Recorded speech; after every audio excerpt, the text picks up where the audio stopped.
Биржада кез келген адам өзіне ыңғайлы құралмен инвестиция жасай алады. Көпшілік арасында биржада тек акциялар мен облигациялар ғана бар деген қате пікір бар.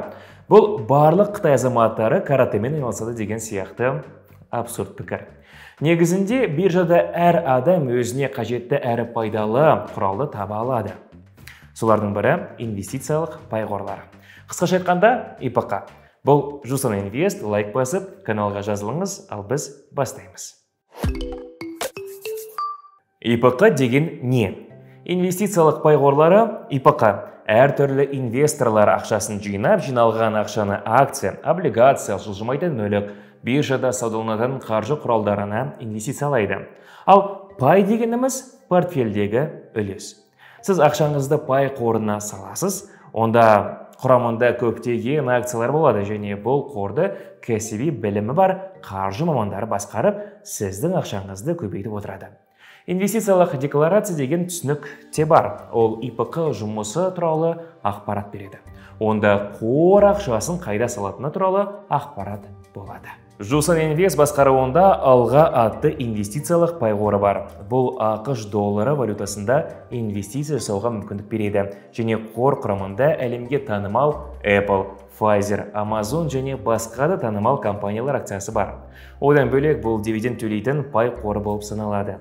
Төмендегі сілтемеге өтіп, өзіңізге қолайлы пай қоры туралы толығырақ ақпарат алып, ақша салуға болады. Ал біз жалғастырамыз. Қандай пай түрлері бар? Пай қорларының 3 түрі болады. Біріншісі ашық пай қоры. Оны кез келген күні сатып алуға және сатуға болады. Екіншісі интервалды пай қоры. Оны тек арнайы уақыт арасында сатуға және сатып алуға болады. Әдетте жылына бірнеше рет жүзеге асады. Жабық пай қоры. Оны қор құрылған кезде сатып алуға болады және қор жұмысын аяқтаған кезде ғана сатуға болады. Пай қорының артықшылықтары. Арзан. Аз ақшамен инвестиция жасауға болады. Жусан Инвестте 100 теңгеден бастап ақша салуға болатын ИПК бар. Кәсіби мамандар басқарады. Сіздің ақшаңызды инвестиция саласындағы тәжірибелі мамандар басқарады. Табыс шектелмейді.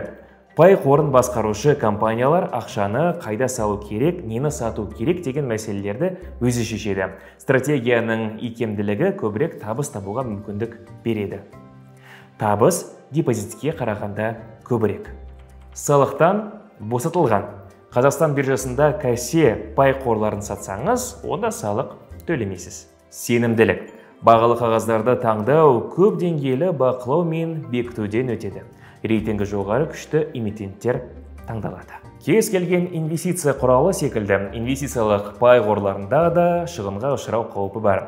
Мысалы, ең табысты компаниялар акциясы да құлдырауы мүмкін. Қорлар қайда инвестиция жасайтынына назар аударыңыз. Құжатта стратегия, шектеулер мен тәуекелдері туралы айтылу қажет. Басқарушы компанияда барлық қажетті рұқсаттар мен лицензиялардың бар жоғын тексеріңіз. Өйткені инвестициялық пай қорларына салынған инвестициялардың табыстылығы ең алдымен басқару сапасына байланысты. Сондықтан менеджердің біліктілігі мен беделін ескеру керек. Достар, бүгінгі видео сіздерге пайдалы болды деп үміттенемін. Сұрақтарыңыз болса, комментке жазыңыздар, біз қуана жауап беруге дайынбыз. Лайк басып, каналға жазылуды да ұмытпаңыз. Аман сау болыңыздар.